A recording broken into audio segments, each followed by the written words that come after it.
no one people oh no myself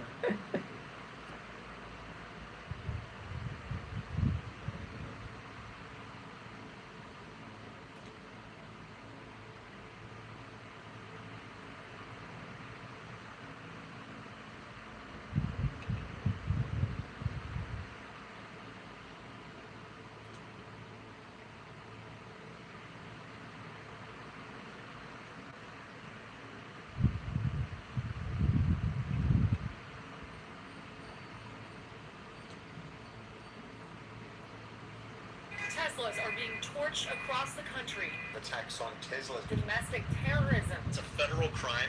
We will come after you. We will find you. I woke up this morning and saw that Teslas were put ablaze in one of your dealerships in Vegas. Multiple Tesla vehicles have been set on fire across the United States as protests escalate over Elon Musk's role in the Trump administration.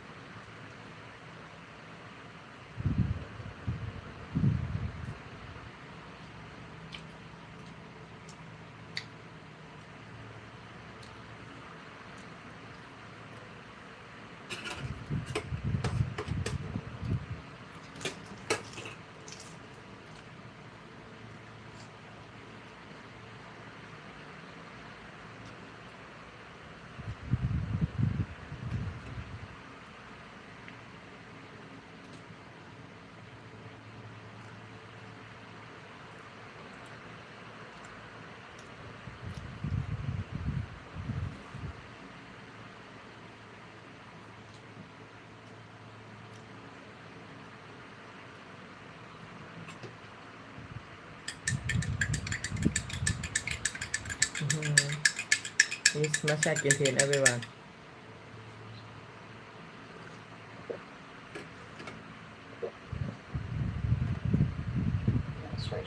I've seen this happen all over the country. Bullets are being fired. Charging stations are put ablaze.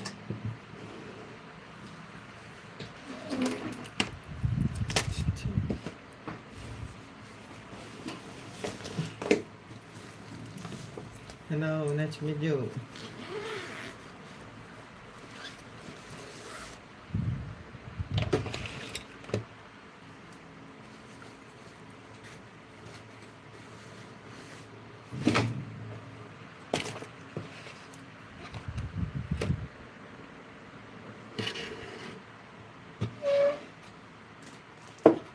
I finally finished my meal.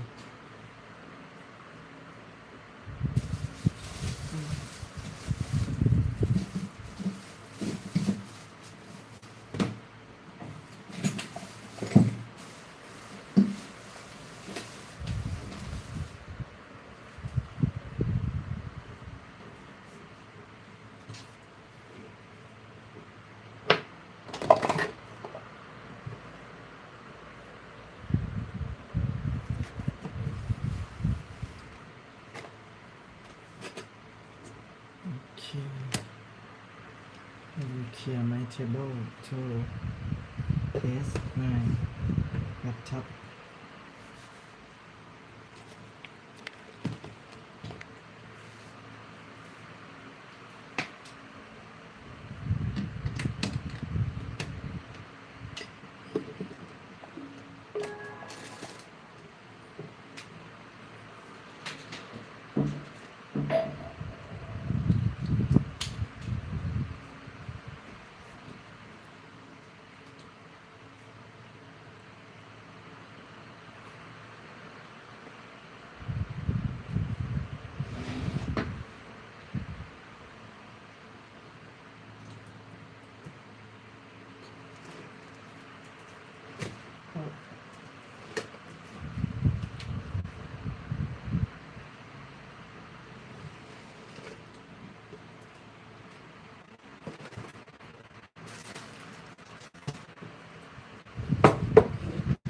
I have watermelon, everyone.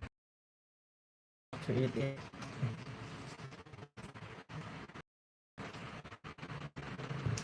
Oh.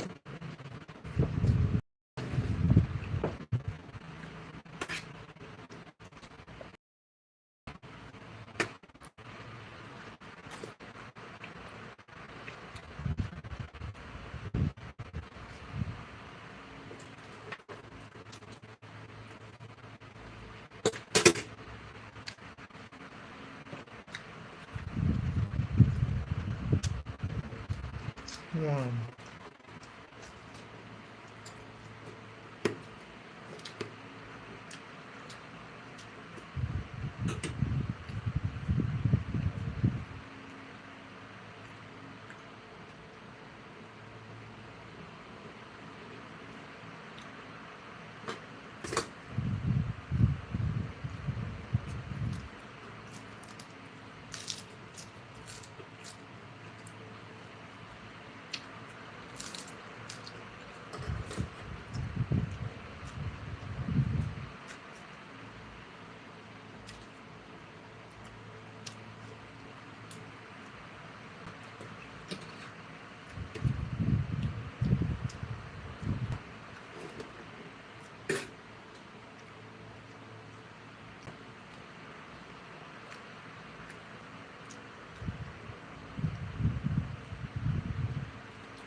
Position to sustainable energy. It's only possible because of the incredible people here at Tesla. They are absolutely committed to the cause of sustainable energy, and that is why we can do what no other company can do.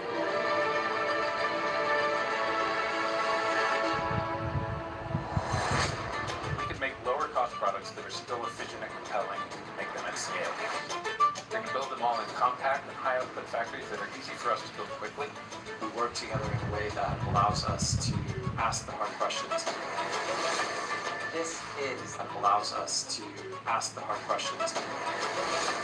This is the product that will retire fossil fuels.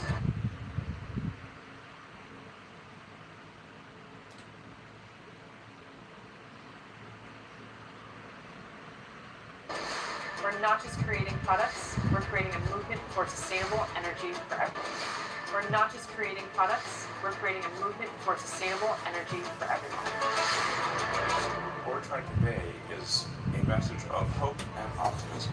Optimism that is based on actual physics. Earth can and will move to a sustainable energy economy, and will do so in your lifetime.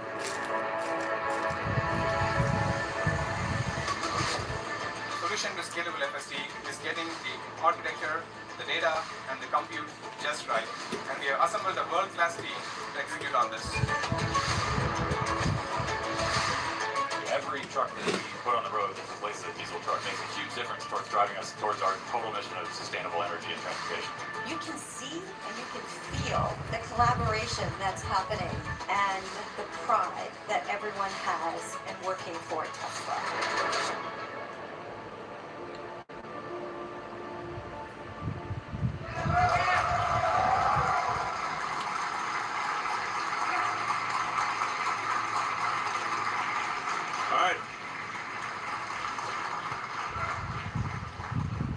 Well, let me start off first by thanking everyone at Tesla for your incredible hard work. The Tesla team is an incredible team, great human beings. Anyway, some of the finest people in the world work at Tesla, designing and manufacturing our incredible products. So my thanks to you for everything you're doing. Well done.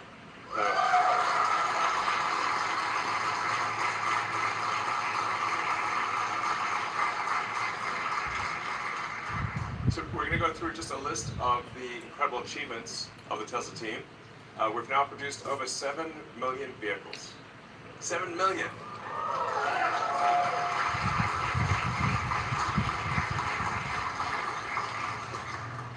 In our first year of production, we produced just over 20 vehicles. And I thought, well, maybe we might one day be able to do 10 or 20 a week instead of 10 or 20 a year. And the way things are tracking right now, we will actually have made over 10 million vehicles next year. So we'll pass the 10 million vehicle cumulative. That's a lot of cars, man. It's a lot of cars.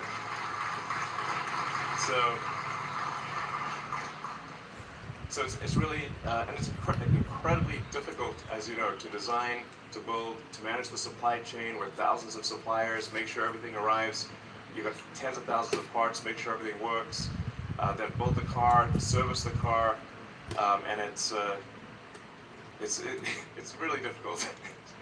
I mean, this, frankly, the Caucasus is a tough business.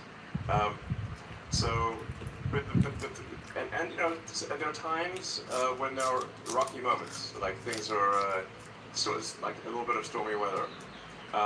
But what I'm here to tell you is that the future is incredibly bright and exciting. And we're going to do things that no one, I think, has even dreamed of. You know, we've said we're going to do it, but I think until we actually do it, people won't believe just how incredible it is. So I'm going to go through all of the things that we're accomplishing here. So once again, thank you very much. So.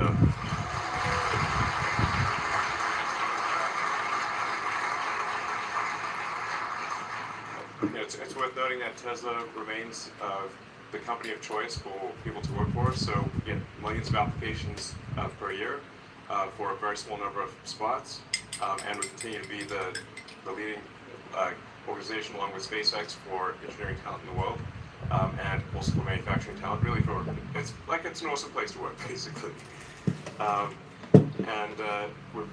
Because our growth, there's a lot of opportunity for upward mobility. And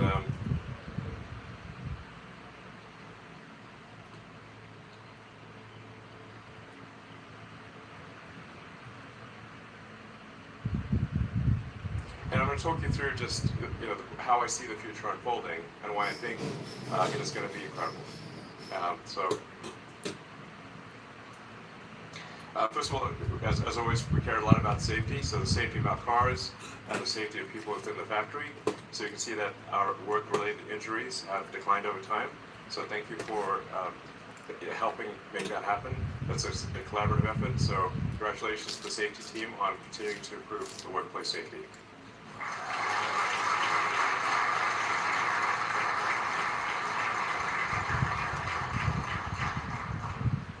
So one of the things that may seem like how do you pull it all together is you know, where does AI and robots fit in this sort of sustainable energy picture? Like is that just like some weird side project or what, you know? But it's because what we're really aiming for here is maybe a better way to think about rather than sustainable energy is sustainable abundance for all. So if you think about like what is the future that would, what's the most exciting future that you could possibly imagine?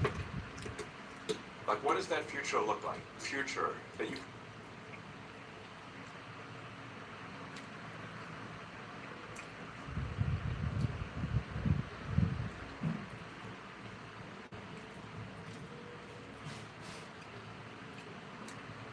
could possibly imagine. Like, what does that future look like? It's worth thinking about that. Just think. Just imagine a future. What does that amazing future look like? How about a future where you can have any good or service you want at will?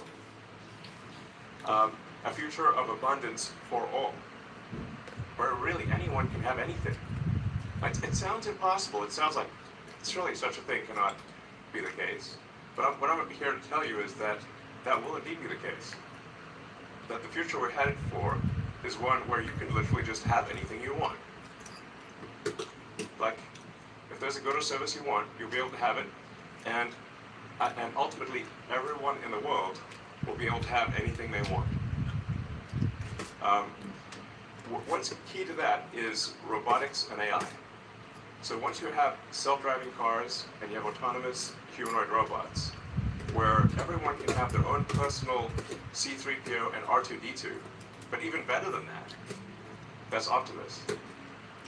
You can imagine like your own personal robot buddy that is a great friend, but also takes care of your house. Will clean your house, will mow the lawn, will walk the dog, will teach your kids.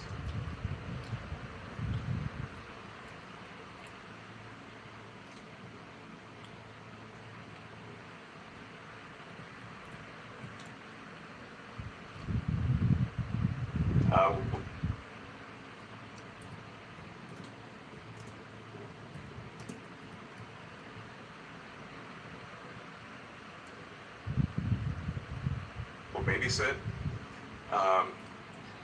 and will also enable the production of goods and services, basically with no limit. And when you combine that with sustainable energy from the sun and batteries, we can also, at the same time, also maintain a great environment. So that, I think, is the future that we want. A future where nobody's in need. You can have what you want, and we still have nature. We still have the beautiful parts of nature that we like. I think that's probably the best future. Again, what other future would you want? I think that's like the cool future, and also space travel. Let's not forget that. So if you can have basically anything you want and travel to space and go to Mars, and that'd be, it's not as good as it gets, it's like, that's it.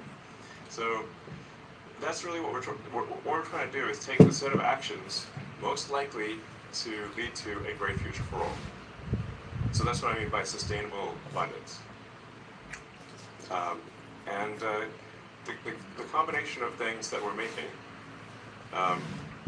with Optimus and AI compute will achieve an age of abundance for all. Like actually. So it's going to be pretty great. And Model Y became the best-selling vehicle in the world. FYI, we do make the best,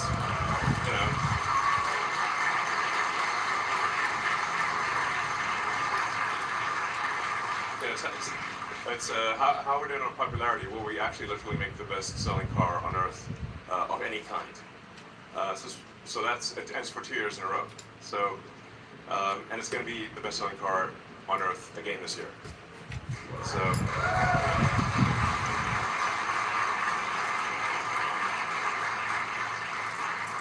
The Cybertruck became the best-selling electric vehicle pickup instantly.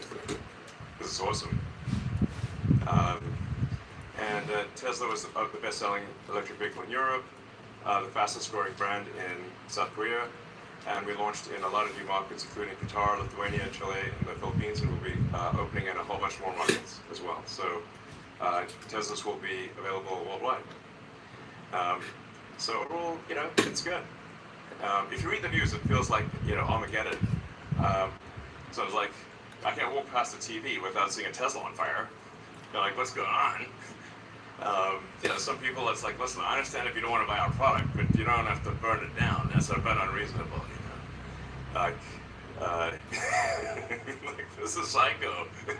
Stop being psycho. Okay. And we launched the new Model Y. Congrats to the team on that.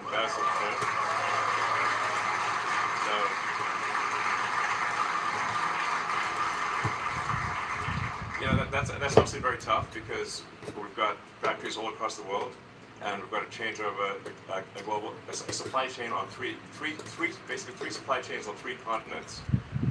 And I think they did an amazing job of switching over the world's best-selling car globally in a very short period of time. Well done, guys.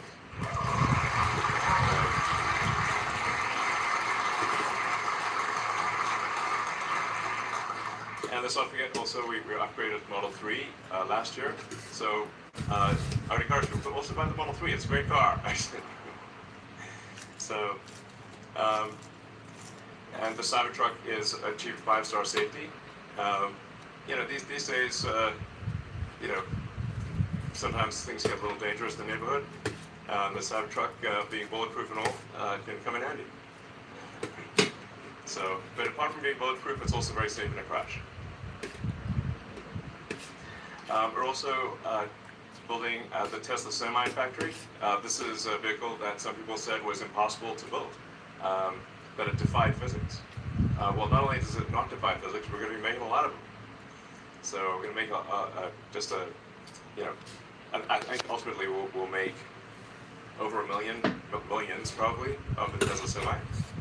And this is really going to be something that you'll see all over the place, and it'll also be autonomous, or have the ability to go autonomous down the road. So really, autonomy is a massive thing. The future is autonomous. I was sort of thinking, like, what will the future look like in 5 years, or 10 years, 20 years? And 5 years from now, autonomous cars are going to be everywhere. Primarily going to be Teslas, by the way. But autonomous Teslas will be everywhere. I think in 5 years, probably we'll have regulatory approval, I think globally. So you'll have autonomous Teslas on every continent, taking people on trips, and almost the entire fleet, which will pass 10 million vehicles next year, is capable of full autonomy. So even without the Cybercab, we still actually have a gigantic fleet that is capable of being autonomous. And the thing about being an autonomous car is that it can be used much more than a car that is not autonomous. A typical passenger vehicle car will be used about 10 hours a week. So people might use it for an hour and a half a day on average for 7 days, which is about 10 hours a week. But there are 168 hours in a week. So if you have a car that's a robot car that can drive autonomously, it can now be used potentially for 80, maybe 100 hours a week. So you could have a car that has 10 times the usefulness of a non-autonomous car, but it still costs the same. In fact, the fleets are already built. So the software update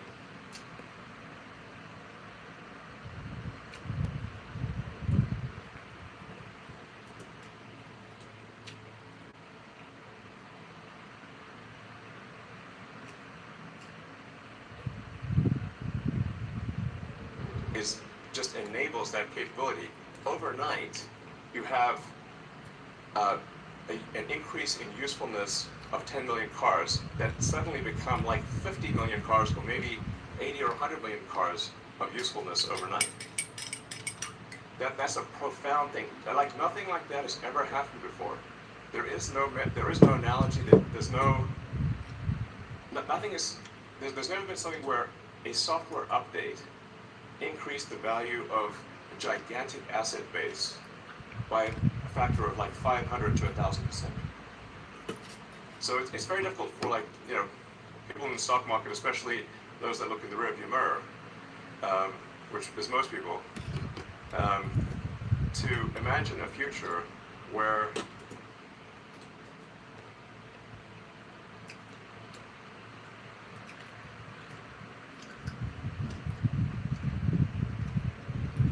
suddenly a 10 million vehicle fleet has 5 to 10 times the usefulness. It's so profound, and there's no comparison with anything in the past that they just can't. It does not compute, but it will compute in the future. And some people like Kathy Wood at ARK Invest do see the future. So what I'm saying is, hang on to your stock.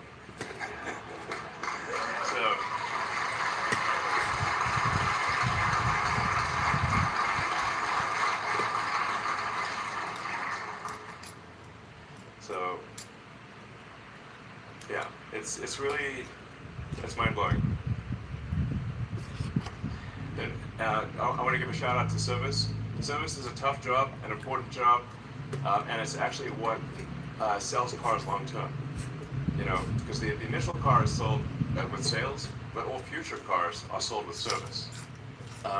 And I always encourage our service team, like, let's try to get us sold with service. The initial car is sold with sales, but all future cars are sold with service.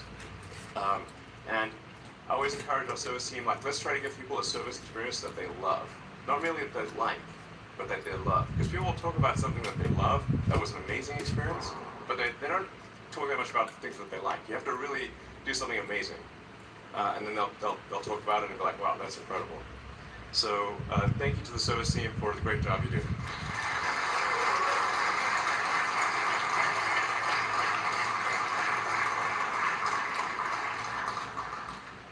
And I mean, you can see sort of, I like this sort of light map of superchargers.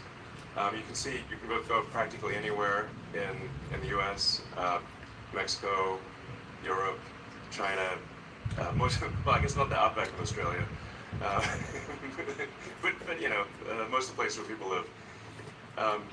So our supercharger network continues to grow significantly, and we keep upgrading our superchargers. This is, in fact, I still run into a lot of people who don't realize that you can drive, you take your Tesla on a road trip anywhere in America or anywhere in Europe, pretty much anywhere in China, just using the Tesla supercharger network. And it's actually easy and convenient. So people think that whatever the range of the car is, that's as far as they can go. It's like, no, you just stop a supercharger network. The car's battery will last longer than your bladder. I'm pretty confident. So that's really the threshold. As long as the car battery lasts longer than your bladder, and you just plug it in when you go to the restroom.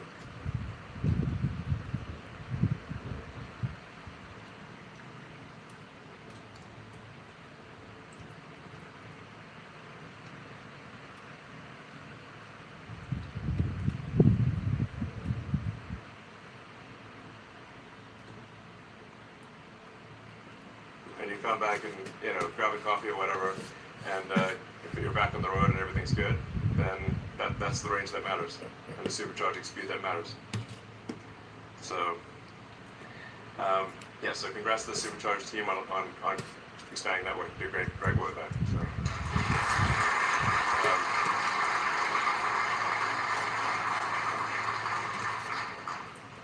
and then the Megapack and Powerwall team are really knocking it out of the park. The demand for stationary battery storage is gigantic, and I think that is actually only going to increase dramatically over time. So, and we've got the Shanghai Megafactory that's got started in record time in February. Congrats to the Shanghai factory team there. That's awesome.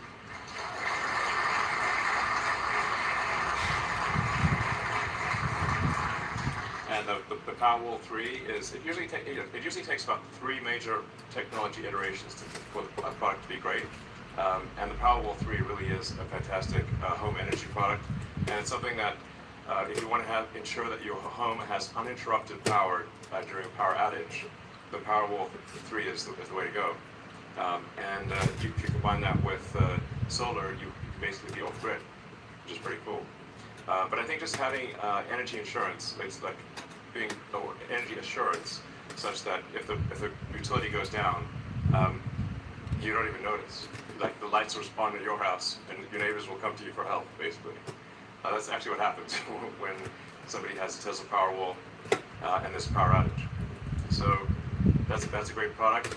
And then yeah, Megapack, especially at the utility scale, is the opportunity there is gigantic because it enables a utility grid to dramatically increase the output of electricity, because you can generate electricity at night, and then Megapack can provide that electricity during the day, because normal electricity demand is very uneven.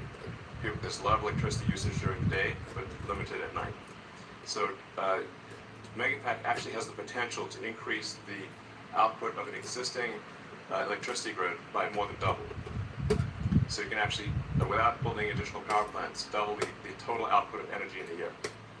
So it's quite a profound thing. Yeah, so Megapack is also really good at stabilizing the grid.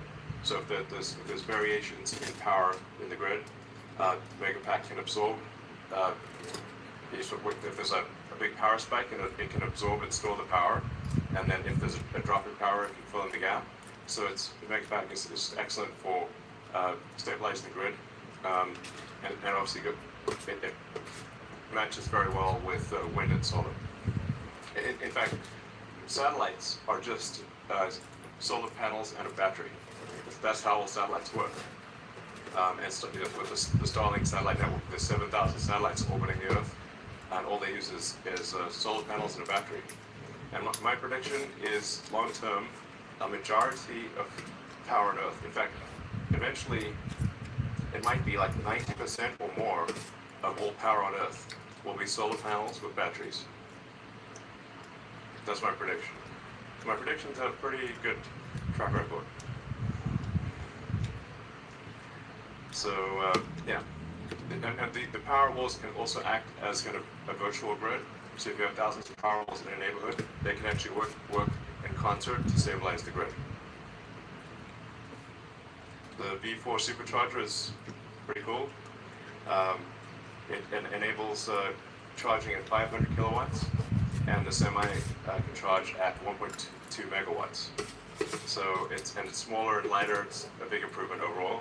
And we're rolling this out worldwide. So it will increase charging speeds and yeah, just enable you to get your car charged really fast. So, and then with regard to cell manufacturing, we're at this point we think we're making the most efficient cell in the world, meaning like the lowest cost per kilowatt hour cell. So, which is really pretty good. Like there are entire companies that all they do is make lithium-ion battery cells, and for us that's one of many things that we do. So congratulations to the cell team on making the best cell.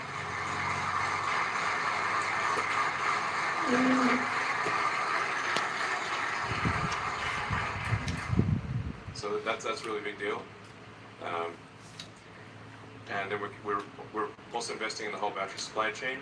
So we have cathode production, we have lithium refining, and then more. Yeah, hopefully, we're sort of hoping someone else will do the anode. We might have to do the anode. I hope someone else does it. Why do we have to do all these things? Yeah, a lot of people think like we do this thing, a lot of these things because we want to, but really it's often just because we didn't have any choice, nobody else was doing it, so we had to do it. So yeah, like a lot of manufacturing milestones. So in Berlin we produced 660,000 drive units. Fremont, we built our first Optimus at the Optimus production line in Fremont. We're preparing for Cybercab production here at Gigafactory Austin, and Gigafactory Shanghai created its 3 millionth car. We've produced 160,000 NACS adapters at Gigafactory New York, and we've got record battery pack production at Gigafactory Nevada. So congrats to everyone.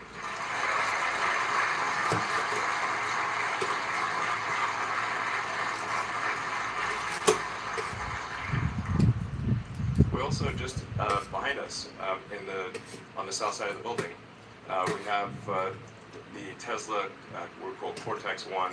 It's like basically a giant brain, computer brain, that is used for AI training. So we take the vast amounts of video that we get from all the cars in the fleet, and we use that to train the artificial intelligence to be able to drive the car.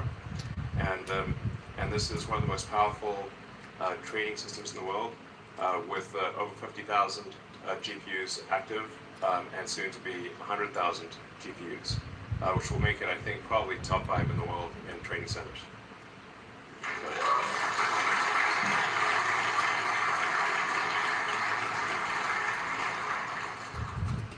We're also continuing to make progress on our Dojo training supercomputer. So we've got Dojo 1 active now in Gigafactory New York and in Palo Alto, and it is actively working. It's actually taking load on it's doing a meaningful percentage. Well, I guess 5% or whatever. but it's still up at 5, maybe approaching 10% of the training load of the self-driving AI. is being done by Dojo, and then we've got Dojo 2 that's coming down the line. That'll be probably 10 times better than Dojo 1. And so it's sort of exciting. We're making good progress with Dojo. I'm increasingly optimistic about the future of Dojo. I think we've got a real shot here at a breakthrough. So congrats to the Dojo team.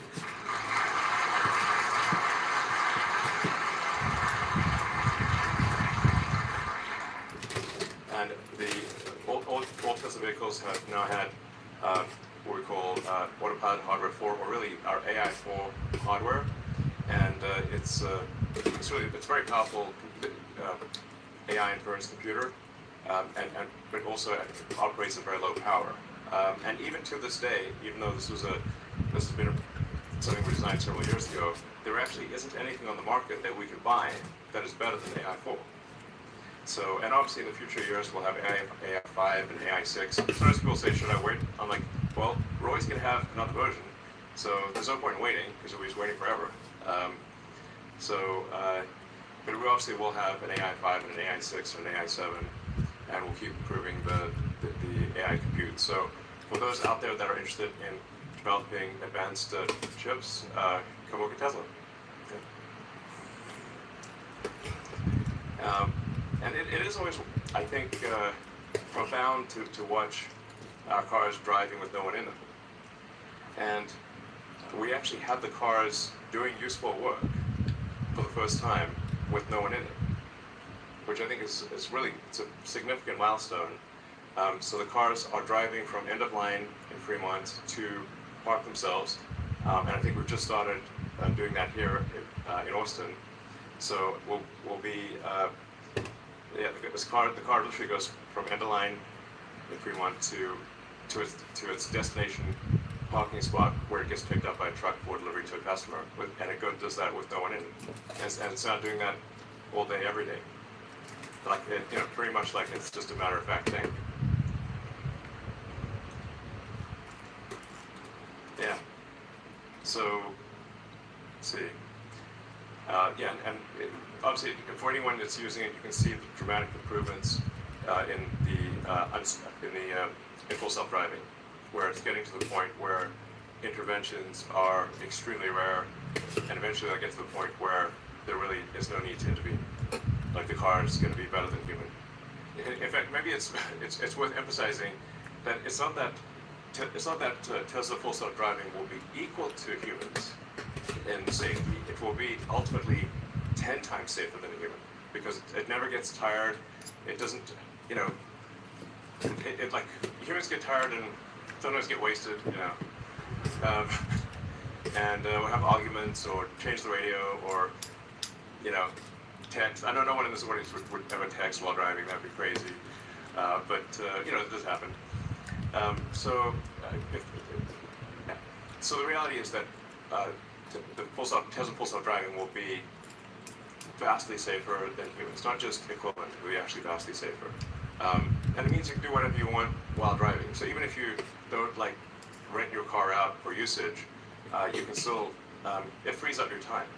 So if let's say you're driving 10, 12 hours a week or more, it gives you back 10 to 12 hours of your life, which is extremely cool.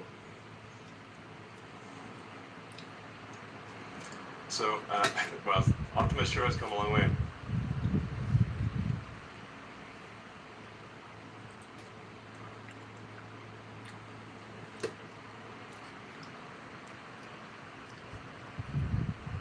So the new Optimus 22-degree freedom hand and forearm is now in production, and it's learning to walk and catch balls.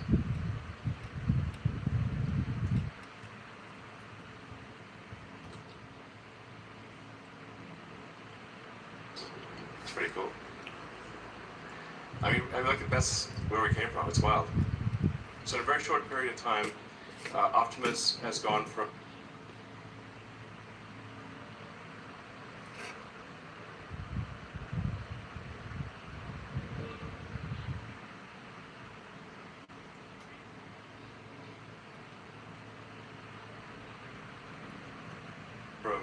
being an idea to the most sophisticated humanoid robot on Earth. There's nothing even close to the level of sophistication of Optimus, and Tesla has some important missing ingredients that others don't have, which is our robot has a real brain. It's like the Wizard of Oz, Tin Man. But it's not a heart or a brain, one of the two. So it's got the real world AI. So Tesla's the leader in real world AI. What we learned in the car, we translate to the Optimus robot. And we also take our expertise in electric motors, in batteries, power electronics, structural design, and then another major important thing is that we're very good at manufacturing. So in order for robots to be useful, they have to be intelligent. They have to be able to do useful things just by asking, and you have to be able to make a large number of them at an affordable price. This is what we can do. We have the only company with all the ingredients for making intelligent humanoid robots at scale is Tesla. This is a super big deal. Like my prediction is that on this front is that Optimus will be the biggest product of all time by far.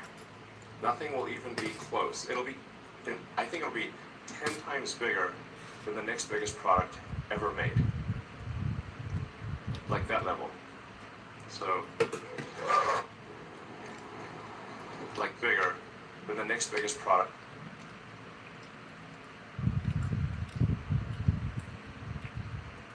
ever made. Like that level. So,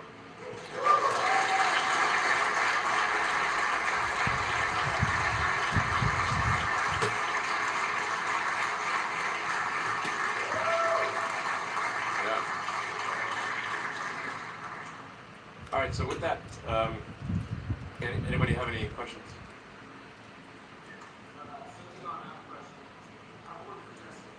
Hey, congratulations. Thank you.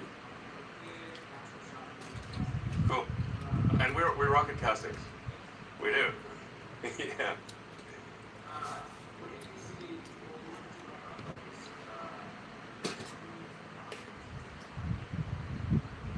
Well, we want to scale up production to new heights. Obviously, with the Cybercab, you know, we're going to be. Cybercab is not just revolutionary car design; it's also a revolutionary manufacturing process. So I guess we probably don't talk about that enough. But if you've seen the design of the Cybercab line, it doesn't look like a normal car manufacturing line. It looks like a really high-speed consumer electronics line. It's in fact, the line will move so fast that actually people can't even get close to it. Like that's, you know, I think it'll be able to produce a car ultimately in less than 5 seconds. Like, can you imagine a car coming off the line in less than 5 seconds? That's like, whoa. Which means casting's got to happen fast. Yeah. So I mean, we got to jam the liquid metal in, cool it down real fast. And then I guess maybe we need to like just get even bigger casting machines. Sure, why not? You know, down, yeah, let's 50,000 tons. You know, because that's. I mean, we got casting's got to happen fast, like that high speed. I guess with this. Well.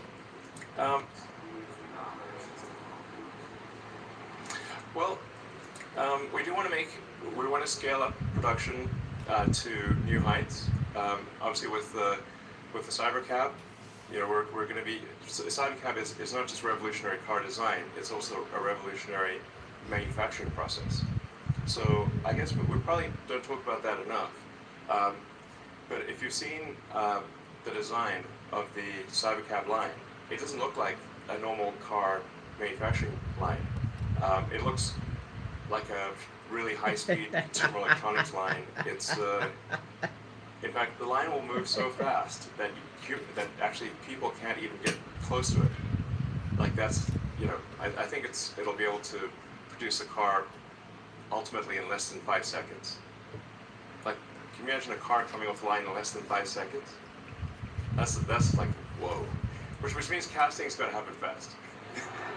Yeah. So we got to jam the liquid metal in, cool it down real fast, and then I guess maybe we need to like just get even bigger casting machines. Sure, why not? You know, down, yeah. Let's 50,000 tons.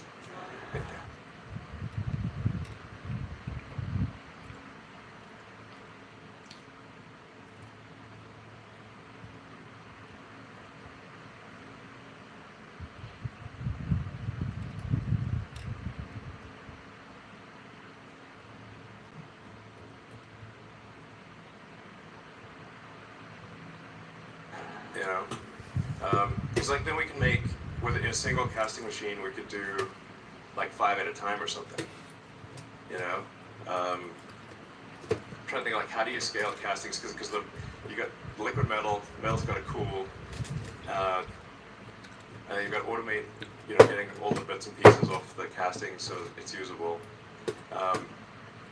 And that's actually kind of how they do it in like small volume castings. They'll like have a casting block that'll make like, you know, 100 Matchbox cars at a time. Maybe we just make that a real big. Yeah, I mean, we have the Cathedral of Casting back there. So, yeah, let's do that. I mean, like, let's see what is the limit of physics of how big can a casting machine be? Let's find out. I'm down. Let's have some fun here. Push the limits of technology. All right. Hi, Elon. I've been with Tesla for the last 8 years. Cool. It has been the most exhilarating 8 years of my career. Truly.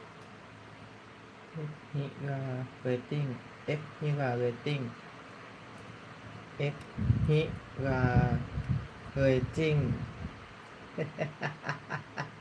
Exhilarating. X Exhilarating. ซิราเรตติ้งฮะยังจ้าทำไมเหรออ๋อ X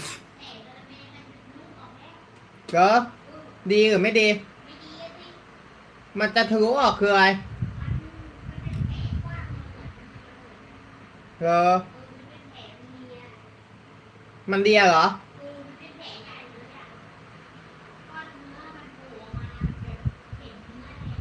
แล้วทำไงอ่ะเหรอ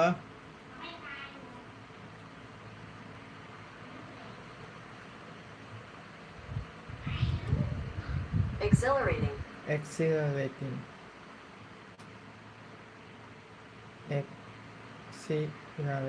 exhilarating Really want to thank you for your leadership.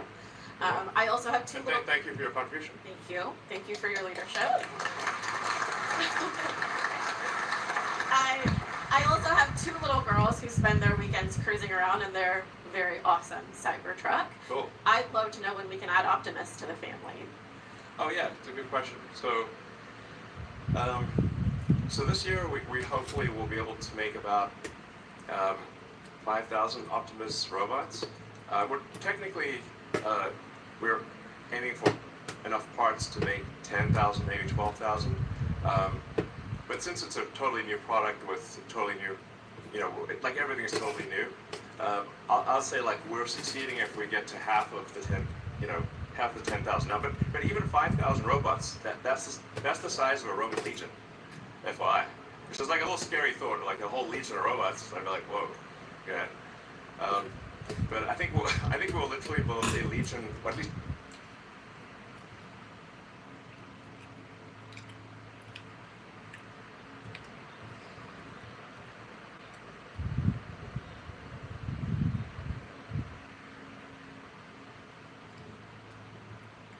At least 1 legion of robots this year,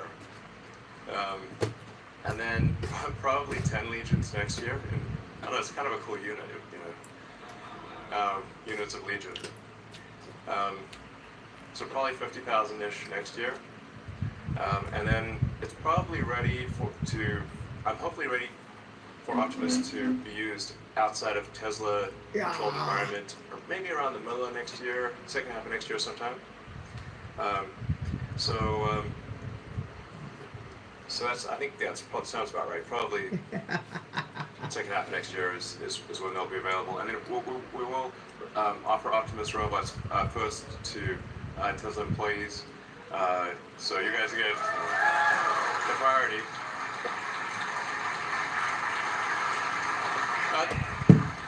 There are some pluses and minuses to that, you know, because it's probably have a few bugs, but it's going to be very cool. You definitely you'll want to invite your friends over and say, check this out. So that's the other questions.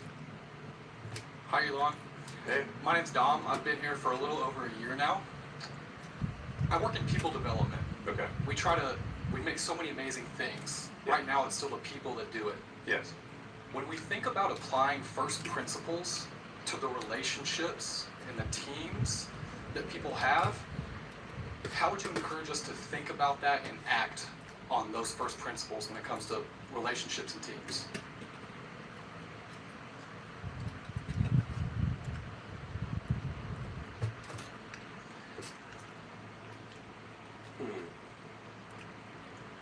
Well, I think, you know, there are actually quite a few things I've written over the years that it would be good to compile into like a, I don't know, booklet or something. Because I actually have to be reminded.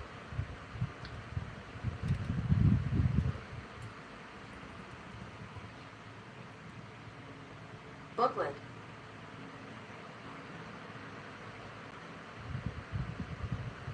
Of those things myself, and I'm like, oh, I remember that thing that I thought of after making so many mistakes and trying to make fewer mistakes. So you know, it's like, for example, I'd like a 5-step process of like make the requirements less dumb, and then try to delete the problem process step. Only then optimize, only then speed it up, and only the 5th thing is automate. I have to repeat that to myself many times because I've made that mistake of doing it backwards so many times. Make fewer mistakes. Compile thing.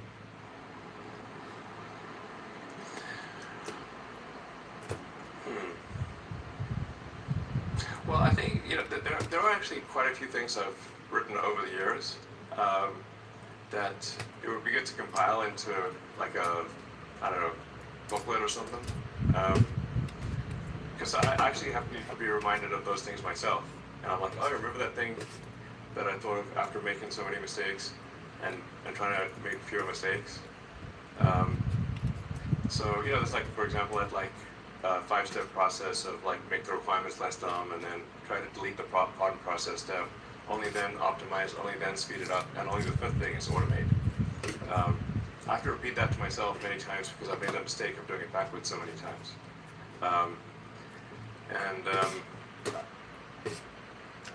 You know, I think always operating on the principle that everyone is wrong to some degree, and we should aspire to be less wrong over time, which we'll not always succeed in doing. But if, you know, if 2 days out of 3 you're less wrong over time, your batting average is going to be really good. So no.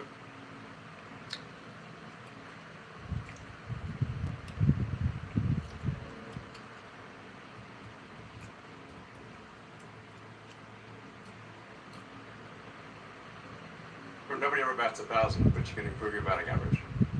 So I think rigorous, you know, you want to critique yourself.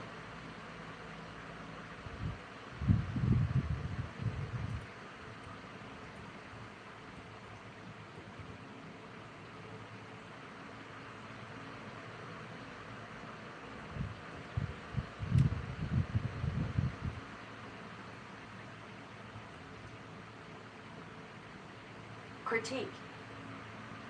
Well, if you want to internalize responsibility, and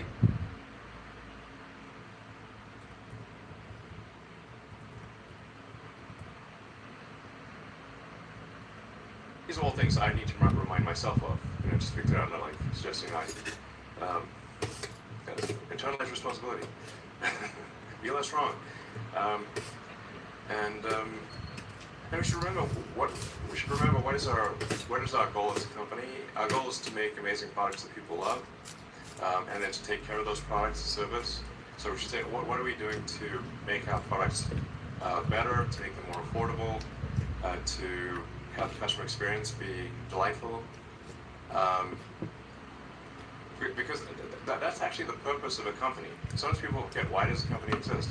A company exists, it's a group of people collected together to produce a compelling product or service that others find useful, and where the value of the product and service is greater than the cost of what it took to make that product or service. So sometimes, weirdly, profit is like viewed negatively, but really profit is just the difference in value between the output and the input. It's like, what did it cost you to make it, and what did it cost you, and what are people prepared to pay for it? That's the value that you created. So it's tough actually even to maintain like a 10% profitability, which is to make the output 10% more valuable than the input. It's actually quite hard, especially in the car industry, which is very competitive. So we should not lose sight of like, why are we here? Oh, we're here to make useful products that people love, and take care of them over time. So then, how are we doing in that respect, and how can we do that better? So, sure.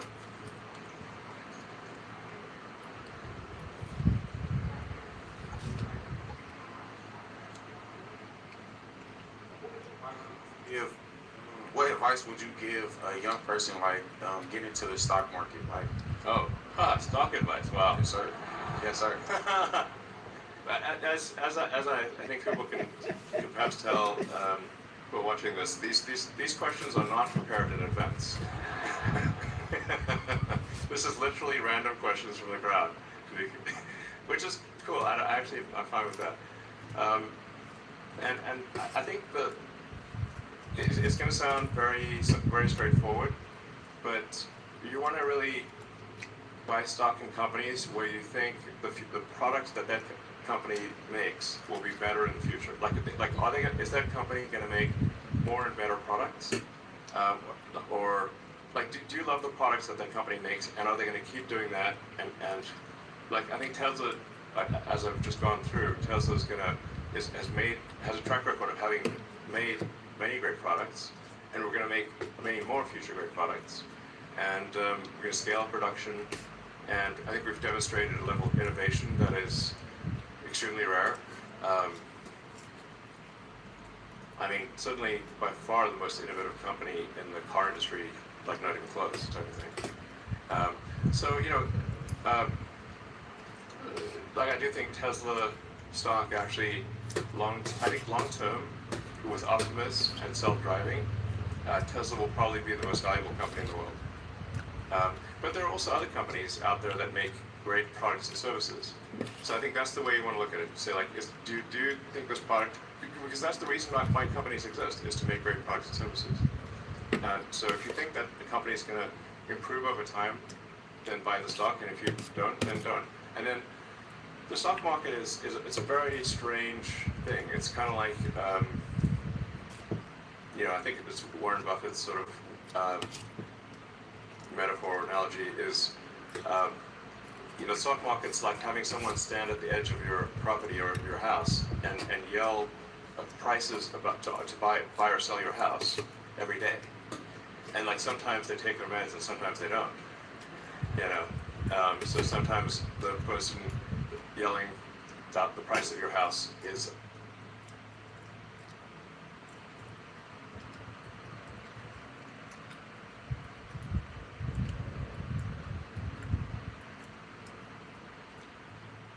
having a good day, and sometimes having a bad day. But it's still the same house. It's literally still the same house. So Tesla stock goes up and it goes down, but actually it's still the same company. It's just people's perception of the future. I don't know, I guess it's just very emotional, so. But for me, while it's difficult to predict how things will be from, in the next, say, 6 to 12 months, if you say where will things be in 3 years or 5 years? The future of Tesla is incredibly bright.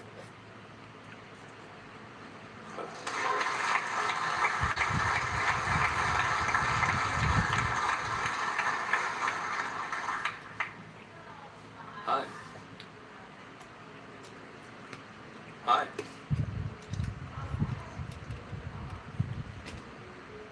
Yes. You say, will the robot take your job or what? Yeah, that's a fair question. Well, so, yeah, like, is a robot going to come steal your job? A reasonable question. I think what we'll find with the robots is that there'll be a ratio of people to robots. So you'll effectively end up having managing a group of robots. So you'll have like basically, I don't know, your flock or your little group of robots that you take care of, and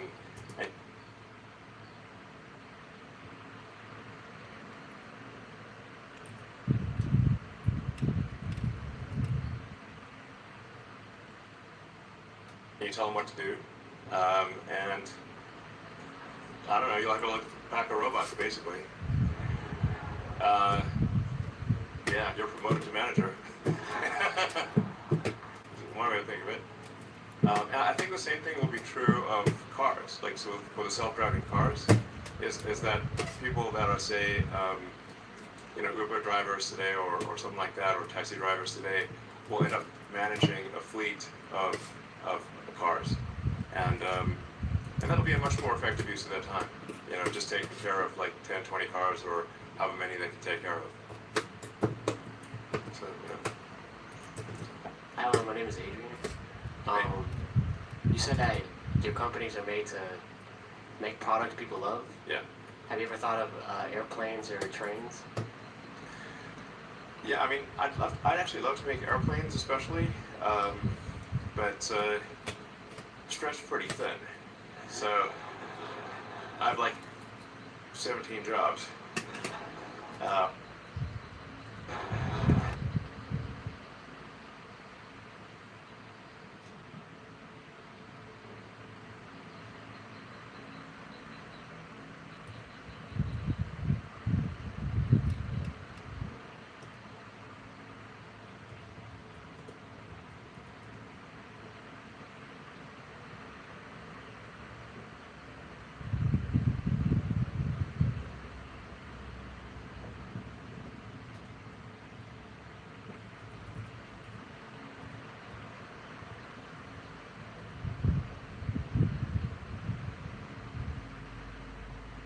I have like 17 jobs. At this point, I just go to sleep, work, go to sleep, work, and then do that 7 days a week, pretty much. People say, like, where do you go on vacation? I'm like, what's that? But I guess I like being productive. I like getting things done. So I guess I could choose to be like on an island somewhere, sipping a Mai Tai, with attractive people in bikinis and stuff. Why am I not doing that? What? What a fool I've been.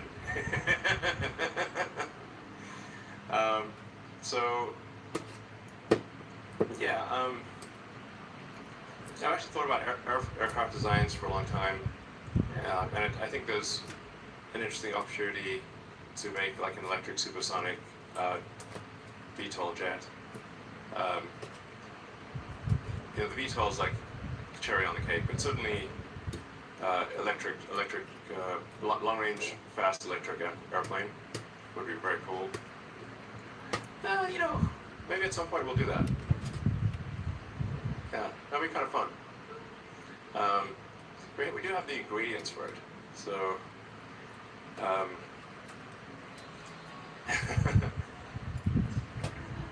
And then there is the potential for, we're like thinking like pretty far into the future here, of not a conventional train, but that sort of hyperloop, essentially vacuum tunnels, like tunnels where you draw a vacuum, so there's no air resistance, and you have very high-speed, autonomous electric pods. in a vacuum tube, a vacuum tunnel.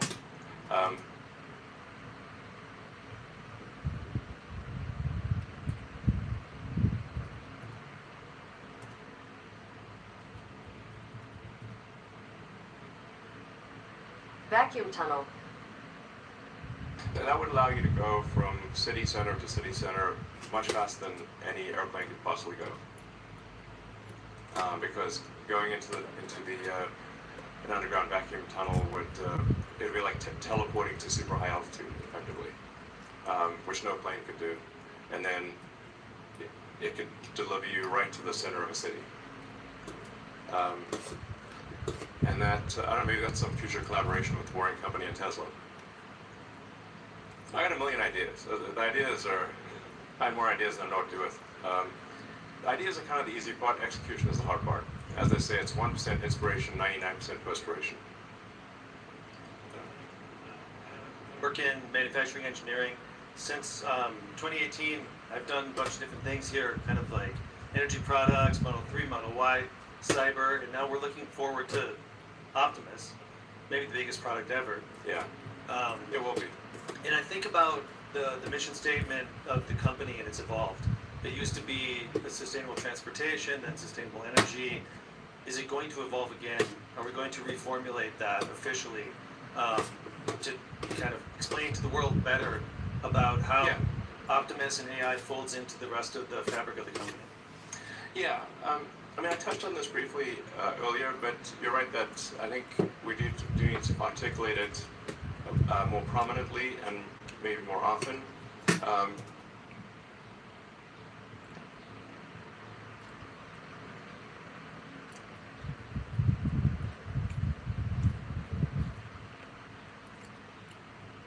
Articulated. Because it's really about sustainable abundance. You know, can we have a future of abundance for all that is also sustainable and compatible with nature? So we're not destroying nature, but you also get abundance for everyone on Earth. Sounds like the best possible future. That's what we're trying to do. Yeah.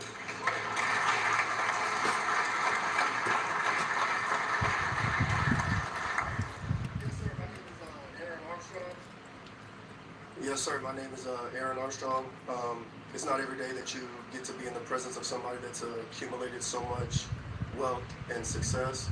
So I just wanted to take this opportunity to ask for any wisdoms or secrets that you may have to offer about this game of life that we're all trying to play. Sure. I mean, I try to say everything that I know. Although admittedly, I mean, I try to say everything that I know.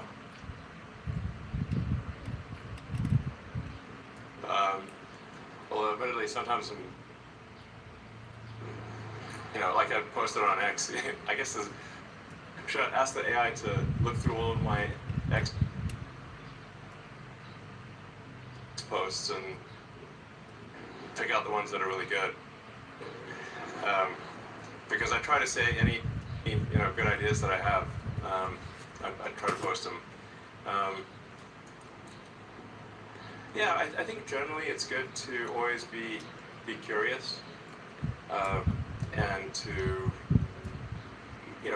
to read widely. Like read a lot of interesting books, especially history. I find history really interesting, and I find like biographies and autobiographies to be also very interesting. Biographies and autobiographies.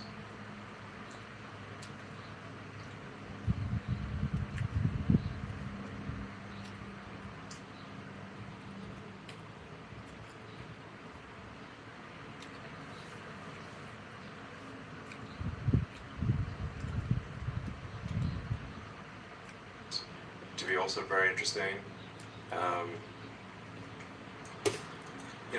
I think it's good to read, especially autobiographies, where somebody has done something incredible and they wrote the book themselves, or mostly themselves. That'll give you a lot of ideas. I mean, something that I do is I'll get audiobooks because I got like so much going on in my mind when it's kind of hard to go to sleep because it's like having a computer browser with like 100 tabs open. That's by the end of the day I got like 100 tabs open. So I gotta close this browser, you know. That's my brain. So then I'll listen to an audiobook and I'll put it on a timer and it's like 15 minutes. It's like being read the bedtime story by your phone. So podcasts and audiobooks, especially at bedtime, I find are great. So, or yeah, sure.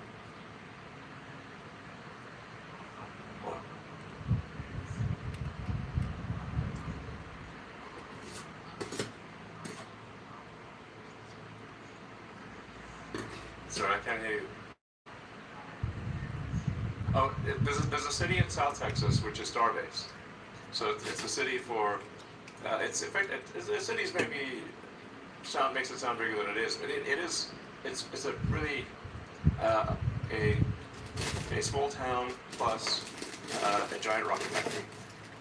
That's Starbase, and it's South Texas and Starbase, Texas, right by the Rio Grande, and you can just literally drive there. Because it's on like a state highway, so you just drive through it and check it out. I do own a piece of property that's just across the river. That's kind of cool. It used to be like a horse place, like where they would give horse riding lessons and stuff. And at some point, I think it would be cool I want to do like this gigantic art project there. That's like looks like an alien planet, like right across the river. But like that people can visit, you know. So then I might like live there occasionally, but really it's a place to like to envision sort of an alien planet art project across the river. It'd be kind of cool. Yeah. Yeah.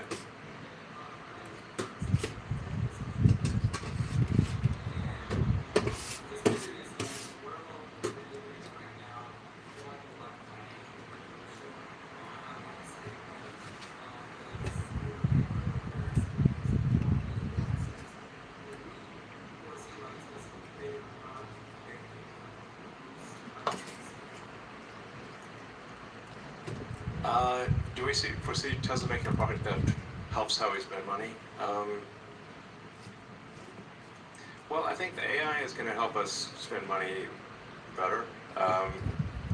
It's kind of amazing, you know, what AI can do these days. I don't know if anyone here has used Grok, but it's pretty cool. Grok Voice can be really pretty great too. Try Grok Unhinged. It's guaranteed to be entertaining at a party. 1000% promise you if you try Grok Voice Unhinged at a party, this will be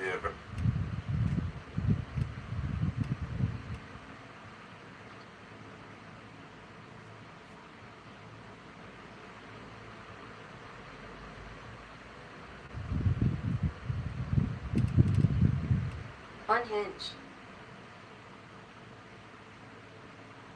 This is going to be a big hit.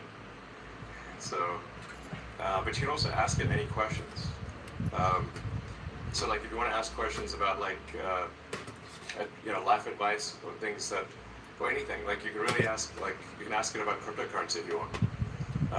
You can ask it about medical advice. You can ask it, it's very good and it's getting better. So, you know, I think more use of, try using Grok. It's really pretty cool. Yeah, sure. Cool.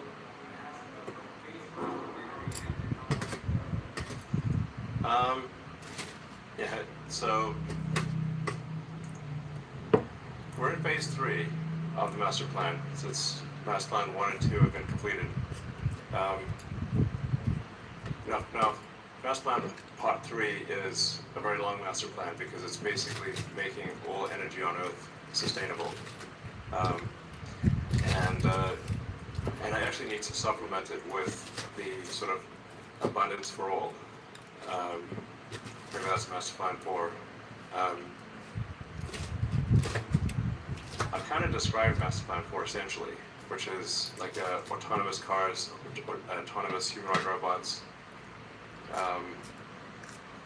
You combine that with like solar and battery storage, and I think the future is going to be incredible.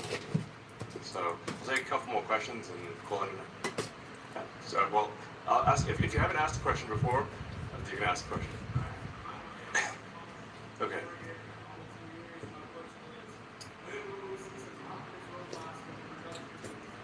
Oh. Well, there are actually some Optimus robots being built in Fremont right now. So we'll show what that was, but so we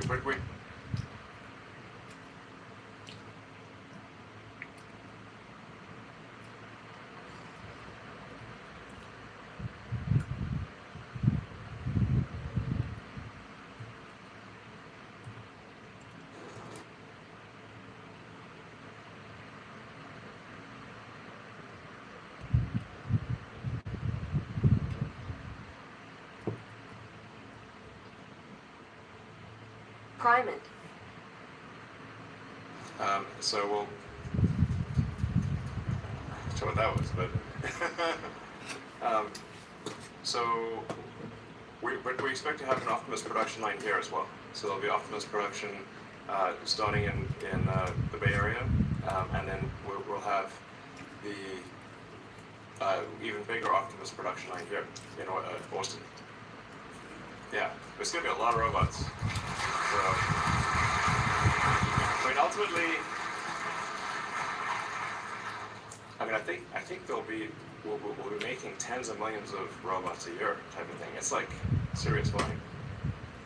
Maybe 100 million robots a year. It's wild. Yeah. All right. Well, last question. Okay.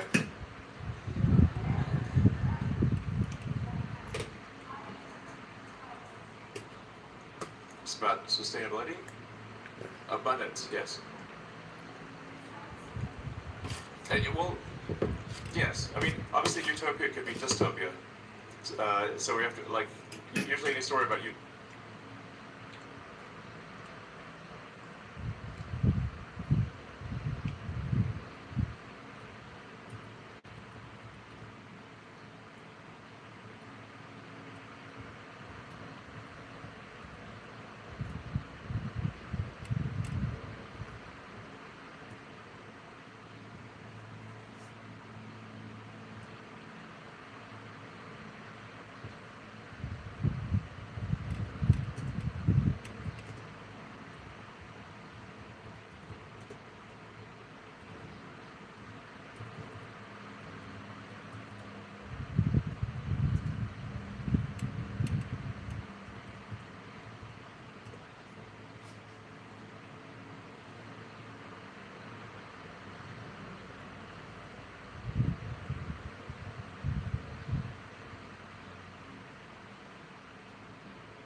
Utopia end up being dystopia. We want to avoid that, but nonetheless, I think if โอ้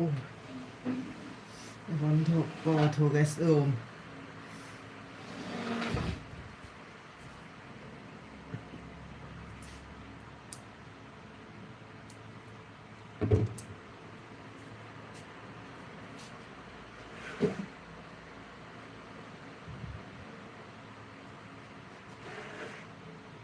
61.24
จ้าเย้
ฮ่า